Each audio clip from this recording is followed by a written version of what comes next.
Hello! Welcome to the next harvest. This is the post-eclipse, kind of supposed to be a waning moon harvest, and it's actually a waxing moon harvest right now, but that's okay. We're gonna roll with it. So what's going to happen is from the time of this video, this harvest, to the next, it'll just be a shorter period of time, and we've made it out the other side of eclipse season, and the upcoming full moon is not an eclipse moon. So I have some harvesting to do, and I also have decaf, icy decaf. So let's just talk about what's happening right now. It is the early evening, or I guess late afternoon on a summer day. And my house is kind of messy. It looks really cool right now when in the viewfinder with the sun coming in, and I don't know if if it shows up on here, if there's kind of a redness around here is what I can see.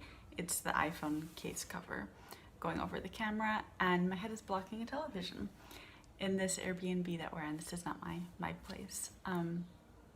So just wanted to kind of set the scene. We have some birds outside and we have some harvesting to do. So I still feel kind of awkward talking on camera, and so it's still a bit gritty getting on camera, and I don't think it's a coincidence that what is meant to be a waning moon harvest is coming at a waxing moon period, because I've been procrastinating on what I actually want to be doing. And one of the reasons is because of coming on camera and wanting to be succinct, and also feeling really all out of sorts lately, and a kind of prolonged period of feeling out of sorts. And so I'm going to talk about that today. Hopefully the clouds are clearing. I know one of the reasons is because, like, hey, I'm in an Airbnb right now, huge point of transition right now in my personal life, and we're also facing, and I have a cat here, I'm sorry, floating around, facing a massive transition seasonally out, not just in terms of our earthly seasons, of course, but socially, and there's a whole lot happening. One of the things that I just want to share as an announcement that's happening is at the end of June, if you have participated, if you're watching this and have participated in one of the discovery writing groups on Saturdays, which is Pay What You Can, Drop-In Friendly, I want to be talking about this more on camera. What's happening at the end of June is an event for that through Creative Mornings, which is going to have like a couple hundred people, I think.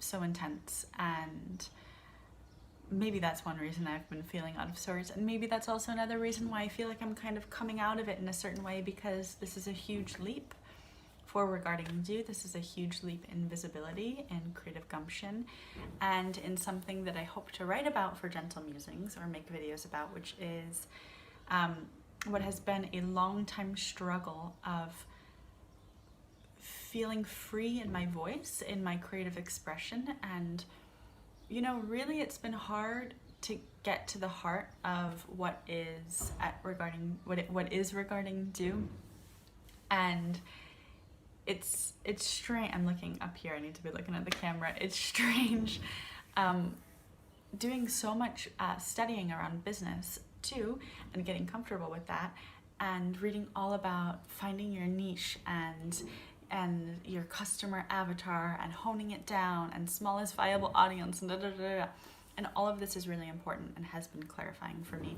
And at the same time, it can get really heady.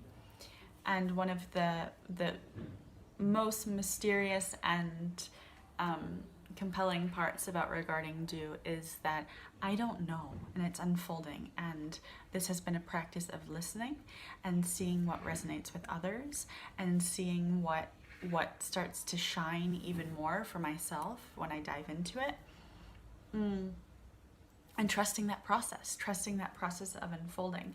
And so May, for example, was I took off some time from the Regarding Do letter to get things in order. And if you haven't yet read the May Regarding Do letter, there's a whole list of different things. It's not a highly personal list. I mean, it is in a certain way, but it actually mirrors a kind of harvest. It was a harvest in a way, which is that it is highly personal while at the same time being collectively applicable. And so relatable. I think a lot of the things that I'm touching on might resonate with you. If you check out that list, there's probably surely one thing. And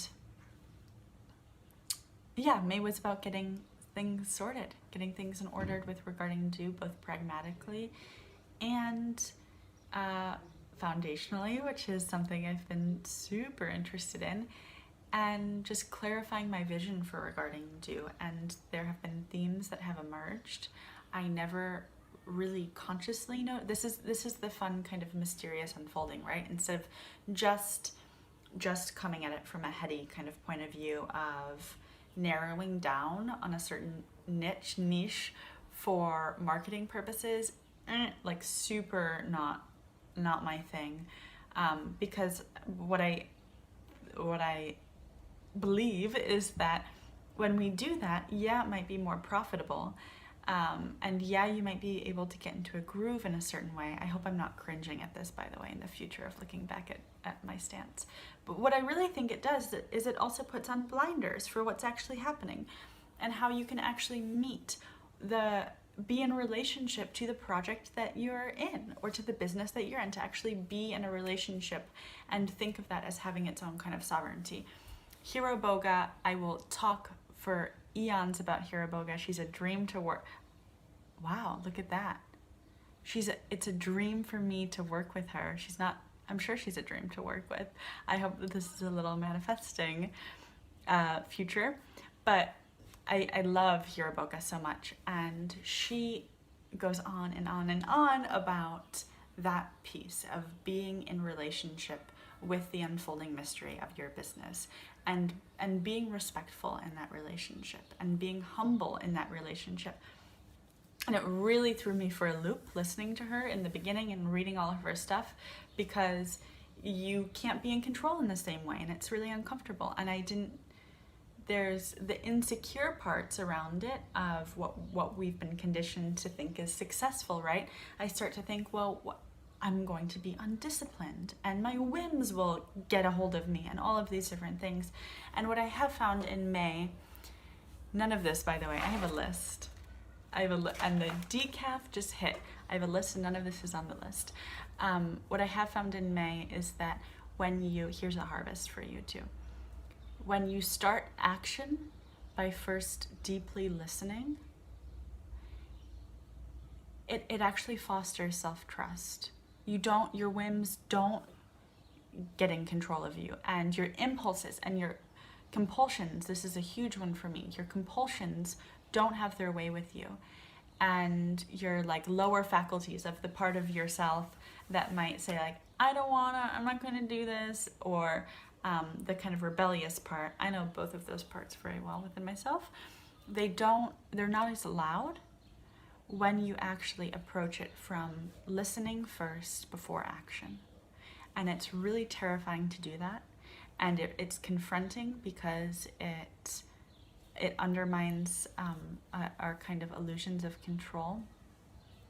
But what happens when we can do that in the smallest of ways is so much more ease, so much more self-trust, and humility at what's unfolding, and clarity.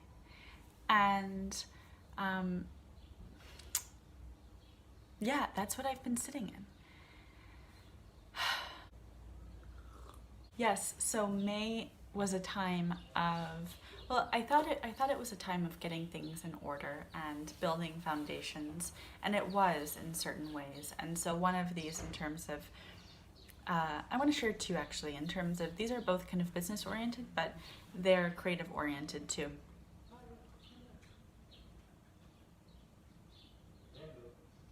Wait, let's actually bring this back a little bit. I don't know, I'm acting caffeinated right now and have just had a little bit of this. Because my thoughts, I think I'm just really excited to do this. You know, when you've been putting something off for a long time out of, honestly, just perfectionism and vulnerability, and what has been for me, if I'm totally honest, which has to do with perfectionism, is needing to be kind of 100% or feel like that before diving into it. That's not really following letting the mystery unfold. So I just feel excited and grateful right now to be doing this harvest. And actually every time the harvest happens since doing these in vlog styles has been a massive point of gratitude, and so I think I'm just getting excited. So let me go back a little in terms of the themes unfolding that were already there. They were already planted, and you just weren't conscious of them. This kind of thing, this is why it's so helpful also to have creativity support systems, which I'll talk about forever. And also people, if this is something, not just with a creative project, but if this is something having to do with a business, to have people that are supportive in that way, whether accountability partners, a business mentor, someone you can talk to. I mean, truly, even for either a therapist, you know, because, or a friend, or someone to see what maybe you're not catching, but what is already completely in bloom in your garden. And so for me, that was kind of catching on to what themes have been revealed through Regarding Do that I wasn't consciously aware of while stepping into it and while crafting it. But it was what was coming out in terms of writing, in terms of just the themes that were emerging. And so one of those was creativity, of course, it's obvious, but it wasn't to me when I noticed this.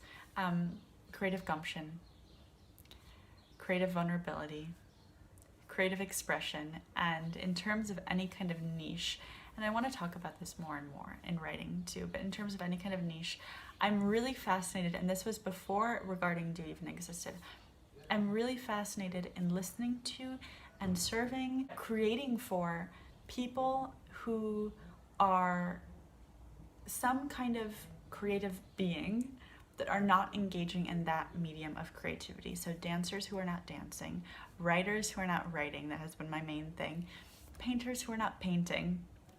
I'm of course not going to dive into every one of those subcategories. I have been focusing on the writers not writing, but people who aren't making their art. Just, it's not even artists that aren't making their art. People, creative beings as we are, not having some kind of block with their creative expression. And I have faced that for years. I faced that even while creating things. And I think that that's the kind of funny thing. You can be in art school and be in that position. You can have a studio practice and be in that position. You can sit down every day and attend to your creative practice and still have so many inner rules, such a harsh inner critic, so much self-doubt, and a kind of like survival terror of putting yourself out there with the stuff that is closest to your heart. So that is a major theme emerging, and I don't think I would have been able to see that had I made a business plan in the beginning or anything like that. And so one of the things that I had investigated heavily during May too was principles by which you run your business. And it's an interesting thought actually in terms of having principles by which you run your creative practice. Even if you don't have a studio practice, right? Whatever this may look like, what are the principles? And principles by which you live your life, by which you hold your relationships, principles of your day. We can get super granular about this, right? And there's the Sister Corita Kent, the nun, who made the 10 rules for, I forgot what the school was. I don't remember exactly what the school was. It's on the tip of my tongue. But she made these 10 rules for creating art. And so the principles could be something like that. I know that those have been a major presence in the creative world since those were made. They were up in Merce Cunningham's studio until he died. And what I had been researching more deeply was just design justice principles. And I'm part of the Design Justice Network, and they have 10 principles, which I'm a signatory of. And those 10 principles guide their work. I uphold those in Regarding Do and revisit those frequently, but they're not my own kind of self-designed principles. And so I've been reading a lot of different types of principles, and you know, it's funny being in a phase of desiring more clarity in my life, where I'm actually really okay with not getting. I'm okay with letting that still be mysterious exactly what those are, and having them kind of reveal themselves over time, and I could feel myself kind of getting too controlly with that. So that was one of the foundational aspects that I that I attended to in May. So it's funny because I can't remember what I wanted to share, two things, and I can't remember what they were. And I think it's just pointing to how kind of scattered I've been feeling and how strong this desire is to the themes that have been coming up in that is double down, and I don't mean that from a disciplinarian kind of way, doubling down on what matters for me, foundations, taking stock, and what's actually behind all of that is this sense of, I want to make a full video on this, or full gentle musings on this, is feeling behind, but it's not feeling behind in terms of other people, it's feeling behind in terms of being with yourself and being in wholeness with yourself and fully giving to yourself and giving yourself to your life. You know, it's hard to do that when you're kind of all over the place, even if you can run on that energy like I can, and there's a lot of creative buzz to that energy that's delicious. I'm trying to, at this point, and offering this to you as well, when I talk about listening before action, it really has to be tiny. And the enthusiasm can still have that same momentum. There's just this sense of more kind of banks along the river to hold that in instead of having it flood. Because another one of the themes that has emerged in regarding do is definitely overwhelm, and something that I also know very well. And overwhelm specifically for creative souls, which is everybody, based on their, how much they know of that in themselves or not, and people that are also highly sensitive. And of course, we're also all sensitive and to varying degrees, and overwhelm's there. We're in overwhelming times right now, overwhelming realities. One of the things that I will also be writing on more is, let me know if any of these, by the way, resonate with you so that I can know what to tune into, is really a restructuring of social media. I kind of talked about this in the last one too, how I meet social media, how I meet everything technological. I'm saying this as I'm going to be uploading this video, of course. This is part of the issue, the stickiness of it, but feeling so oversaturated while at the same time chronically depleted. And that kind of pairing of oversaturation and chronic depletion is pretty characteristic, I don't think just of how people feel in collectively, what's maybe a common feeling, it's kind of the wired and tired is a good, parallel to that, but what is happening to, just on a systems level in our world, this chronic, overly saturated and chronic depletion, I think mirrors so many systems. So let's see what else. This is kind of a longer one. I want to add a couple things. So I kind of just gave a peek of some of the behind the scene things happening with regarding do, and want to get actually into some of the more practical things and even more vulnerable things. Some is just technical, and some I just want to talk about some of the kind of like underbelly stuff. And I'm going to wait on that a little bit for this video and maybe do a whole video about that. I'm not sure how interested people are in that. I love when people kind of do this pull behind the curtain thing. These, I'm mainly thinking about the hyper practical tools, harvests in that kind of way of what does it mean to look at your business or your creative practice from a foundational place and put in systems,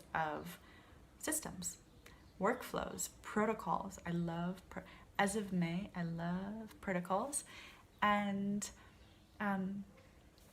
getting the gears going in a way that feels really aligned and healthy. Oh, and this is one of the things that I do want to say about it is actually more business oriented. I'm not actually sorry, but I wasn't expecting this to be a business thing. I'm not sorry because it might actually be what you need. I just wasn't expecting this to be a business oriented harvest. What I want to say about that is, and I think that this I just need to give more detail to, is when we approach things without listening first, and from the illusion of control, and maybe from a place that's too heady, and heavy, without the kind of even frustrating lightness and swirl of what intuition is, and what the not knowing is, and what that murk is that we don't necessarily know what the timeline of it is, when approaching projects that we care about and building things that we care about that might have a very real sense of urgency to it. When we don't allow for the kind of intuitive knowledge to inform those decisions, or to let the road actually be winding, it might not take longer. It might just be winding and not linear, but it might not actually take so much longer, or you might have some shortcuts that come from this winding road. What happens is that we don't cut parts of ourselves out from what's needed. What happens is that we can then build something holistic. And that has been a huge thing in May, is noticing all of the ways that I compartmentalize myself, and how much of that is built off of unquestioned ideas around success. And it seems like such a basic thing to question, to interrogate what you believe about success. And I've rolled my eyes at this before when people have said this, and it's actually so key, because what happens when we don't do that is that we leave parts of ourselves. We can judge parts of ourselves as being actually not valuable. And that this is a commodification of self that's not needed. It's not integrated. And I think we also see, right, the commodification of self when people have no barriers around themselves and what they're doing for a living. And so this is a different thing. This all needs to be navigated, by whatever maybe your own principles are. But for example, one of the ways that this was getting compartmentalized was I was doing a visioning practice and getting really down on myself about not focusing on the business side of things, which I care about now, and I'm not going to be shy about caring about, because I do believe in this work and I want to make a living off of it. And I've been doing it for a long time without making a living off of it, and will continue to do that regardless, because it's my vocation. It's not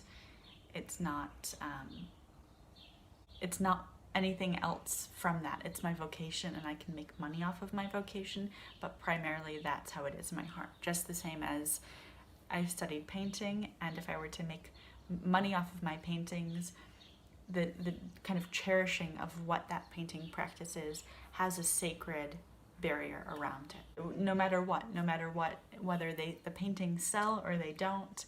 And it actually kind of, I think that's maybe a principle in itself, because you can stay true to yourself when you hold it as a vocation. And so what I noticed with doing this visioning thing is I was getting kind of judgy of myself and cutting parts of myself off from, this is not business, this is not stressful and gritty and buzzing with anxiety. And so obviously this is, if you're not hustling, this is not business. And I'm just not looking to build something from a place of urgency and scarcity and depletion and anxiety. And urgency, scarcity, depletion, and anxiety have been my mode for a long time. And that's something that foundationally has been getting shaken up. And so with the visioning thing was really kind of phenomenal, actually, because I had just wrapped up a huge project around making a zine all about visioning, which at this point is free if you want to download it. It's about honoring the sacredness of your desires, of your creative desires, as all desires are, and your visions. And it's not about manifesting, but it's about visions. And so it's interesting, when the more that I was kind of diving into the richness of this topic, there was, halt. We get to write our own rules in this, and we get to question and interrogate and integrate what we want to. And I'm talking about this so far beyond business. I'm talking about this in approaching your life as a creative practice. We get to do that. And that has been one of the harvests of this month and ongoing. And so I'm looking forward to sharing more about that process with you, and would love to know from you if any of this resonated. What has this shine light on for yourself? And have you harvested yet for this waning moon? Are you late to it? Or this now waxing moon? Why not do a waxing moon harvest, especially if you've never harvested before? What does it look like? Actually if you're watching this, then you have access to the Gentle Musings, and I have a Gentle Musings piece all about building your own harvesting practice. And I think a part of yourself, the intuitive part, knows how to kind of walk that winding road to see what's there. Thank you for being with me. Thank you for giving your time to watching this video. I hope that it was nourishing for you, and that you can get outside and enjoy the summer solstice. Bye.